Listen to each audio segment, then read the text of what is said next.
Seed to harvesting వరకు కూడా మనకు అన్ని యాంత్రీకరణే ఇప్పుడు ముఖ్యంగా ఉంది.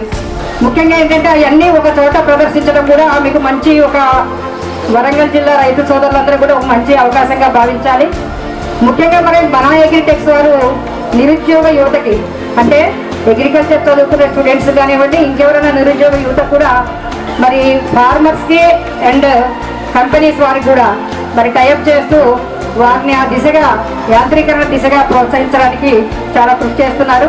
మార్కెట్ యార్డ్కు సెక్రటరీగా పనిచేస్తున్నాను. నా పేరు సంగయ్య.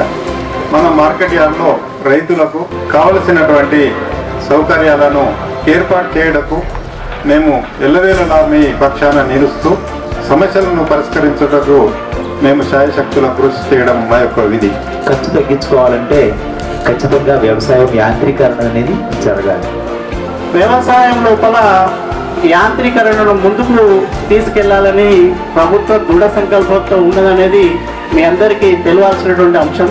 ఎక్స్పోలు ఎక్కువ పెట్టి రైతు సోదరులకు అవగాహన కల్పించి మిషనరీ ప్రతి పనికి మిషనరీ ఉంది. ఆ మిషనరీ వాడడం వల్ల ఉపయోగాలు ఏంటి? సమయం ఆదా అవుతుంది, ఖర్చు ఆదా అవుతుంది, ప్రొడక్షన్లో క్వాలిటీ వస్తుంది. మరి రైతుల్ని ఈ మెకనైజేషన్ మళ్లించడానికి మా డిపార్ట్మెంట్ కూడా కొంత సబ్సిడీస్ కూడా ఉన్నాయి కాబట్టి మా వంతు కృషి కూడా చేస్తాం. సో మంచి మంచి ఎగ్జిబిషన్స్, డెమాన్స్ట్రేషన్స్ కూడా మీ గ్రామంలో పెట్టండి. సో పెద్ద ఎత్తున మీరు బాగుపడండి, మీ సంస్థను కూడా ముందుకు తీసుకురండి. సో రైతులను కూడా ముందుకు తీసుకురావాలని కోరుకుంటూ, ఆసియా ఖండంలో ఇంత పెద్ద మార్కెట్ లో పెద్ద వ్యవస్థ ఇది. ఒక డ్రీమ్. నేను పట్టింది పల్లెటూరు, మేము చేస్తున్న వ్యవసాయం.